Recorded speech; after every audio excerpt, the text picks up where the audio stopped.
Welcome to the Vine Resources podcast show.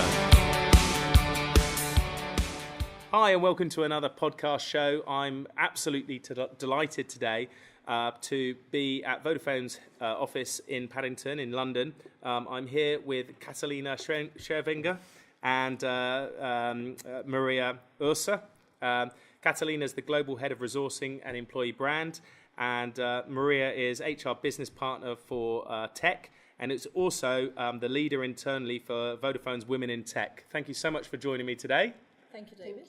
Thank you. Look, we'll get straight into it today. So we're here today because we'd love to find out more about women in technology, particularly what Vodafone are doing. But perhaps, Catalina, I'd love to have a little bit of background, if it's okay, for our listeners, a little bit about yourself and how you came to be here at Vodafone.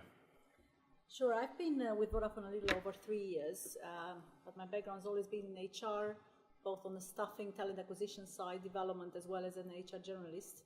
Very passionate about the telco and tech industry. I've been in this industry for many years with other players, won't mention them.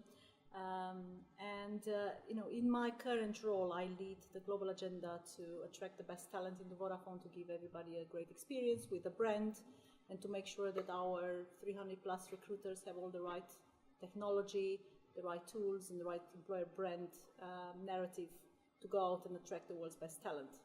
We sit here in Paddington in the Global Center of Expertise for talent acquisition and for employer brand, but really my virtual community is global. It's across 26 markets. And what does a typical day look like for you? None of it looks like the other one. Anyway, it's relentless. I mean, it's so exciting because we are now in a very exciting time at Vodafone.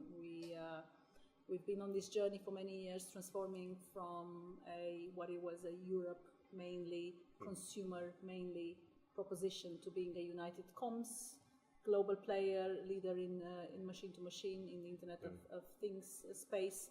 And also, what does it mean for us in employer brand, for example? We have to reposition our brand, right? If you look to our reputation, we have fantastic reputation on campus, in the, let's say, senior groups. However, the perception of the brand is different. People don't expect to come here and be able to write code, to work in M2M. They still perceive us as, a typical telco, mobile operator, expect to have a career maybe in retail and in a network, right? But we have so much more to offer. So therefore, my job is to make sure that we have that story out there, and we are relevant for a new generation of talent who's looking for different proposition, like working with startups, working with kind of Silicon Valley, more nimble companies. And that's what keeps me busy. And again, as I said, I work with 26 countries, people who really know their trade, who know recruitment marketing, who know direct sourcing, to make sure that we are very relevant in that space and are still able to attract those who typically will go to a Google maybe, or to a Facebook. And just out of interest, how does Vodafone position itself to make people aware of the things that they're offering as an organisation now compared to even 2 years ago? So we've been on this journey for about 3 years when we launched a global employer brand, and one of the proof points of the employer brands was you get to do exceptional work with exceptional people. Right? So we are bringing a lot of these stories to life, whereby we show our 1 million plus candidates, and obviously those who haven't considered us yet, around the amazing opportunities you have to work here on projects like M-Pesa, mobile banking, IoT, and so forth. So that's one way of telling a story through, again, impacting the stories of our own employees.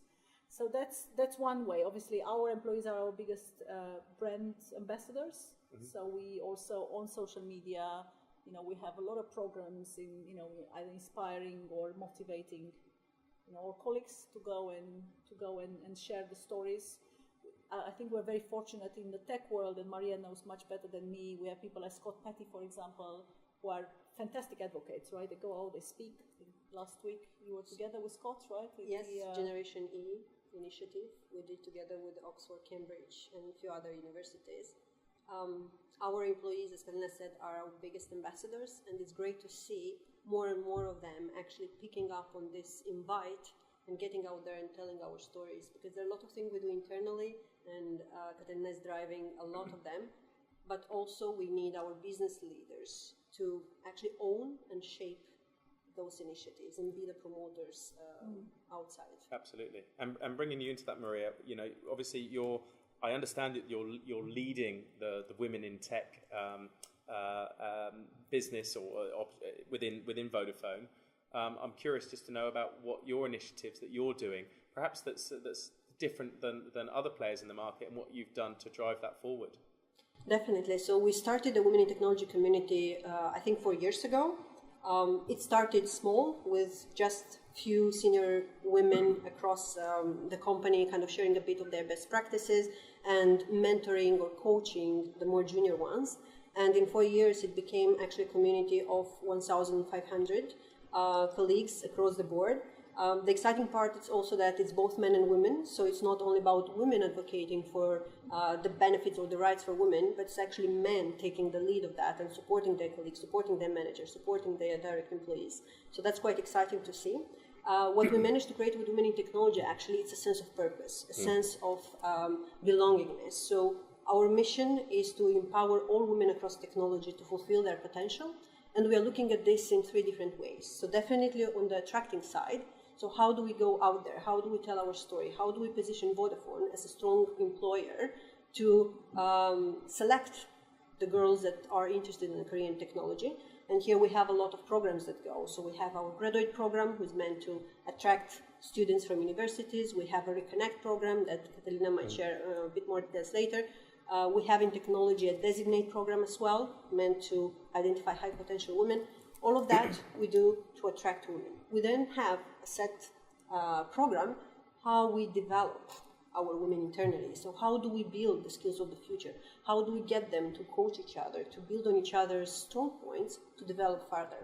And then we have different point, which is around engaging. How do we make sure once we hire the best, grew the best, that actually we're keeping the women in Vodafone and they see their career fulfilling and growing within Vodafone?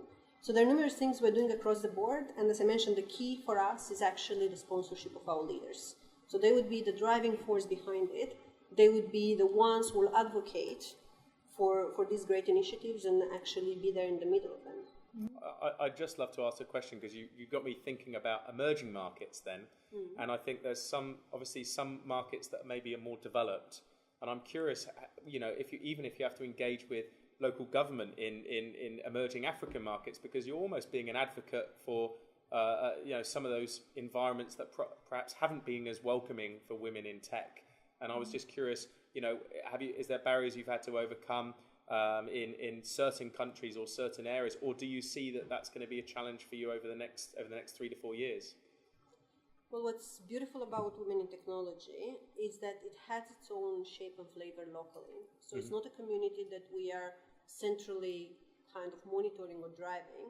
Each market in its own way shapes it accordingly. So to make an example, in Turkey, it has been identified as a huge need to actually educating women in using, for example, some digital tools or making them financially independent. In that case, what we did as Vodafone, and it's not just a particular team or a particular community, is actually help them, offering them those courses that help them set their own business, learn some financial skills, and then launch their own business that then brings them income, and helps them grow their families. In markets, for example, as Kenya, the need there was to get more girls to believe that there is a future for them in technology. So what we shaped there is a WIT Academy, we call it, Women in Technology Academy, that offers the girls the possibility to do a 6-month internship within the team, within the function, and then grow further and take a permanent role in the company. That's fantastic. And what do you see, again, if you looked forward maybe 2 to 3 years ahead, what do you think success would look like for you within Vodafone, for example, and the wider community? What would you want to look back on in 2 to 3 years' time and believe that's moved things forward? Well, we have a very clear vision, I think, in being the best employer for women, and all the initiatives we are driving and putting in place are all working towards that. So hopefully that will be in 2-3 years' time. We will be recognized as top employer for women. women will find it both rewarding in terms of a career perspective, in terms of growing with us, as well from a personal development as well.